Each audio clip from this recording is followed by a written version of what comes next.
Bismillahirrahmanirrahim. Assalamualaikum warahmatullahi wabarakatuh. Sebelumnya perkenalkan, nama saya Tabina Asimi Perizal dengan NIM 12340600176 dari jurusan Ilmu Komunikasi Konsentrasi Hubungan Masyarakat kelas 3D. Nah, tujuan saya membuat video ini adalah untuk memenuhi tugas UTS Ilmu Dakwah. Lanjut aja kita ke soal pertama. Soal yang pertama itu yaitu sebutkan pengertian ruang lingkup, objek material, dan objek formal ilmu dakwah. Lalu kemudian jelaskan pula pengertian dai secara umum dan dai secara khusus. Nah, yang pertama kita ke pengertian ilmu dakwah terlebih dahulu. Nah, ilmu dakwah ini adalah suatu ilmu yang membahas tentang proses penerimaan, pengolahan, dan penyampaian ajaran Islam untuk merubah perilaku individu, kelompok, dan masyarakat sesuai dengan ajaran Islam. Nah, ilmu dakwah ini juga mengkaji bagaimana pribadi muslim melakukan kegiatan dakwah agar berhasil. Ilmu dakwah ini juga merupakan suatu ilmu yang mengkaji proses dakwah secara logis, teoritis, empiris, dan filosofis. Lalu yang kedua itu ruang lingkup dakwah. Nah, dakwah ini mengkaji atau mengandung 3 unsur pokok. Yang pertama itu al-taujih, yaitu memberikan tuntunan dan pedoman serta jalan hidup mana yang harus dijalani oleh manusia dan jalan mana yang harus dihindari. Nah, yang kedua ada al-taqiyah, yaitu mengubah dan memperbaiki keadaan seorang atau masyarakat kepada suasana hidup baru yang didasarkan pada nilai-nilai Islam. Yang ketiga ada al-roja, yaitu memberikan pengharapan atau suatu nilai agama yang disampaikan.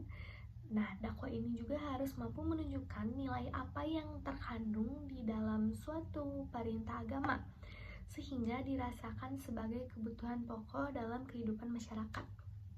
Lalu, objek material ilmu dakwah. Nah, objek material ilmu dakwah ini adalah ajaran pokok agama Islam, yaitu Al-Quran dan As-Sunnah, serta manifestasinya dalam semua aspek kehidupan umat Islam dalam sejarah Islam. Lalu, contohnya itu ada manusia, Islam, Allah, lingkungan, dunia atau alam. Lalu ada objek formal. Nah, objek formal ini yaitu sudut pandang tertentu yang dikaji dalam disiplin utama ilmu dakwah, yaitu BKI, Irsyad, KPI, Tablik, MD, Tadbir, PMI itu Tatwir atau Tamkin, Humas itu Alakat Amah.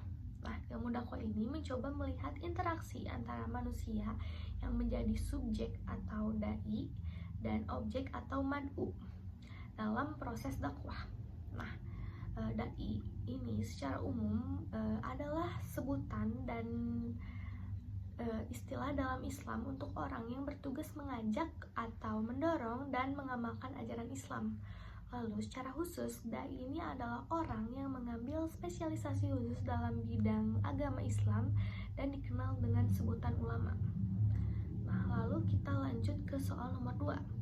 Soalnya itu yaitu dalam metodologi keilmuan dakwah ada 3 manhaj, yaitu manhaj istinbat, iktibas, dan istiqra. Kemudian jelaskan dan beri contoh. Nah, manhaj istinbat adalah proses penalaran dalam memahami apa itu dakwah dengan merujuk atau mengacu dan menurunkan dari Al-Quran dan Sunnah.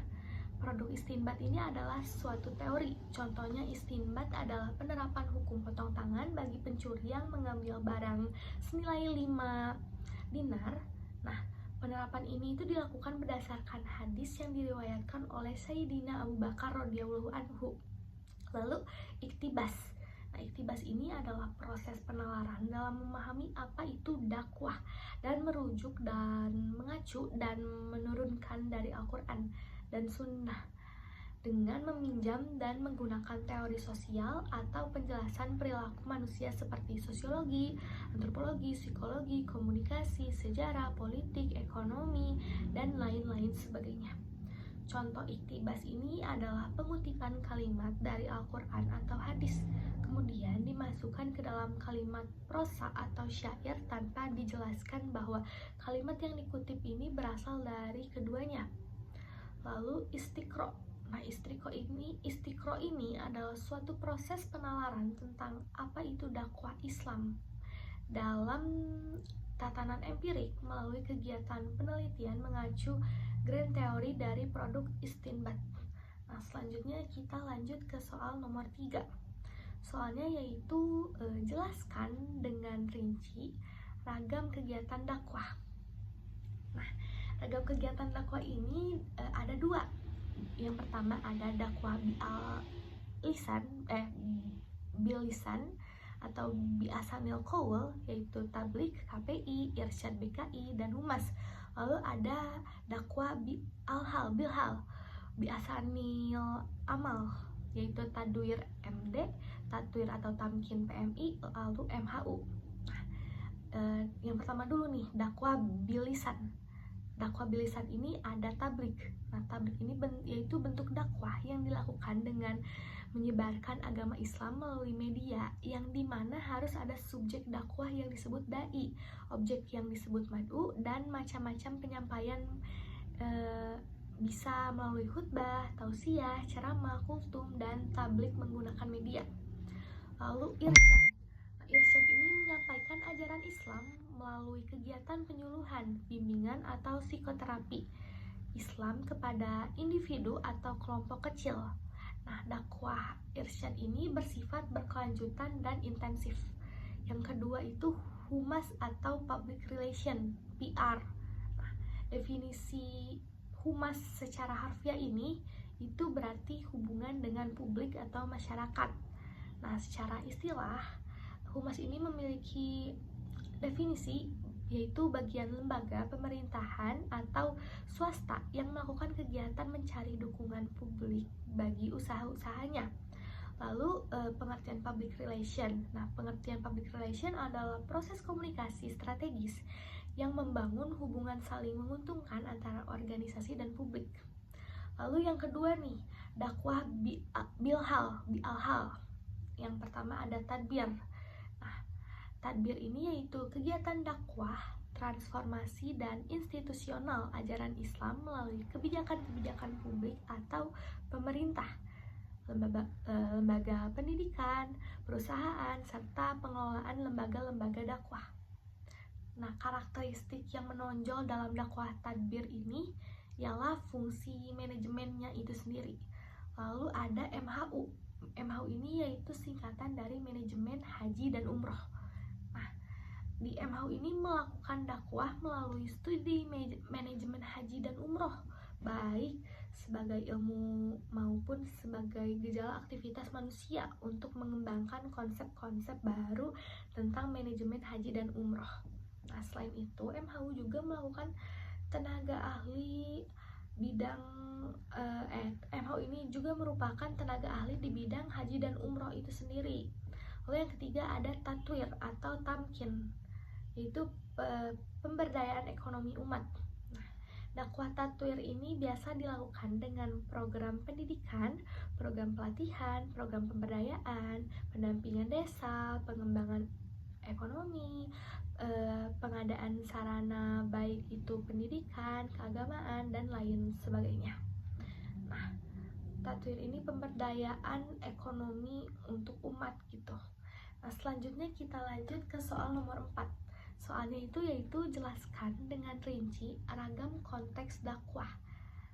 Nah, ragam konteks dakwah ini yang pertama ada dakwah nafsiyah. Nah, dakwah nafsiyah ini terjadi di dalam pikiran. Jadi kita tuh dakwahnya itu masih berpikir positif gitu, kayak refleksi dan mediasi, introspeksi, berbicara pada diri sendiri, motivasi diri gitu. Nah, dakwah nafsiyah ini dai-nya itu diri sendiri karena di pikiran, lalu mad'unya juga diri sendiri. Kategori bentuk dakwahnya ini irsyad. Lalu yang kedua ada dakwah fardiyah. Nah, dai-nya itu seorang, mad'unya itu seorang, dua, juga bisa, atau 3 orang.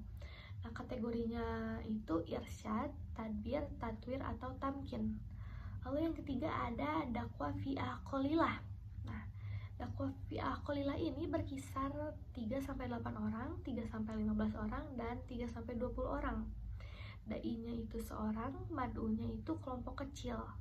Kategori bentuk dakwah ini irsyad, tadbir, tatwir, atau tamkin. Lalu yang keempat ada dakwah fi'ah kasiroh. Nah, dakwah fi'ah kasiroh ini itu lebih dari 20 orang. Dai-nya seorang, mad'unya itu kelompok besar karena lebih dari 20 orang. Nah, kategori bentuk dakwahnya itu tablik. Lalu ada dakwah fil jamaah atau hisbiyah. Nah, dai-nya seorang kelompok, mad'unya kelompok atau jamaah organisasi Islam. Kategorinya itu, kategori bentuk dakwahnya irsyad, tablik, tadbir, tatwir, atau tamkin. Lalu yang keenam ada dakwah ummah. Dai-nya seorang, mad'unya halayak atau publik. Kategorinya kategori bentuk dakwahnya tablik.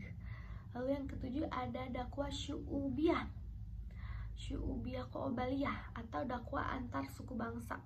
Nah, dakwah antar budaya. Dai-nya seorang kelompok, mad'unya 2, 3, 4, 5, dan 6. Kategori bentuk dakwahnya ini jika dai dan mad'u berbeda budaya, irsyad, tadbir, tatwir, atau tamkin. Nah, lalu lanjut ke pertanyaan terakhir nih. Pertanyaan terakhir ini itu mengapa manusia ini harus berdakwah? Nah, dari sudut pandang teologis, berdakwah ini merupakan perintah Allah yang diamanahkan kepada manusia untuk menyebarkan ajaran Islam dan menyeru kepada kebaikan. Jadi Allah tuh menyuruh kita untuk menyebarkan ajaran Islam walau hanya satu ayat. Nah, dari perspektif sosiologi dan filosofis, dakwah ini adalah bentuk tanggung jawab sosial yang membantu membangun masyarakat yang adil, bermoral, dan harmonis.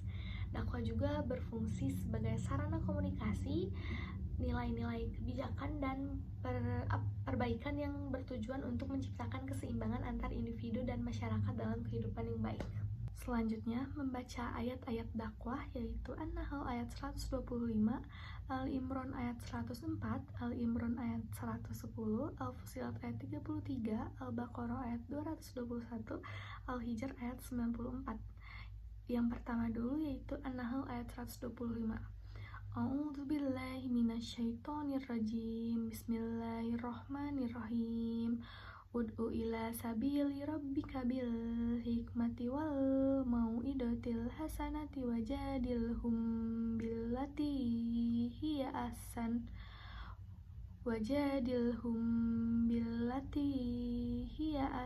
inna rabbaka huwa a'lamu biman dhalla an sabilihi wa huwa a'lamu bil muhtadin.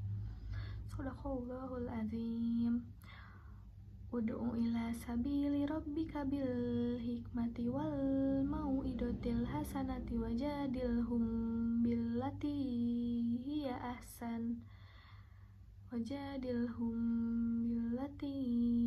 ahsan inna rabbaka huwa a'lamu biman dhalla an sabilihi wa huwa a'lamu bil muhtadin. Selanjutnya membaca surat Ali Imran ayat 104. A'udzubillahi minasyaitonirrajim. Bismillahirrahmanirrahim. Waltakum minkum ummatun yad'una ilal khairi wa ya'muruna bil ma'rufi wa yanhauna 'anil munkar wa ulaika humul muflihun. Selanjutnya membaca surat Ali Imran ayat 110. A'udzubillahi minasyaitonirrajim. Bismillahirrahmanirrahim. Kuntum khaira ummatin ukhrijat linnasi ta'muruna bil ma'rufi wa tanhauna 'anil munkari wa tu'minuna billah.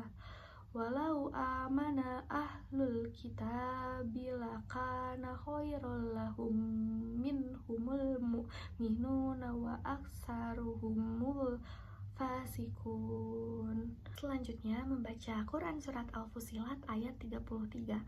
A'udzubillahi minasyaitonirrajim. Bismillahirrahmanirrahim. Wa man ahsanu qawlan mimman da'a illallahi wa amila sholihan wa qala innani minal muslimin. Selanjutnya membaca Quran surat Al-Baqarah ayat 221. A'udzubillahi minasyaitonirrajim. Bismillahirrahmanirrahim. Wala tankihul musyrikati hatta yu'min. Wala amantum mu'minatun khairum min musyrikati walau ajabatkum. Wala tankihul musyrikina hatta yu'minu. Wala abdum mu'minun khairum min musyrikin walau ajabakum. Ulaika yad'una illan nari wallahu yad'u illal jannati wal maghfirati bi'idnih wa yubayyinu ayati linnasi la'allahum yatadzakkarun.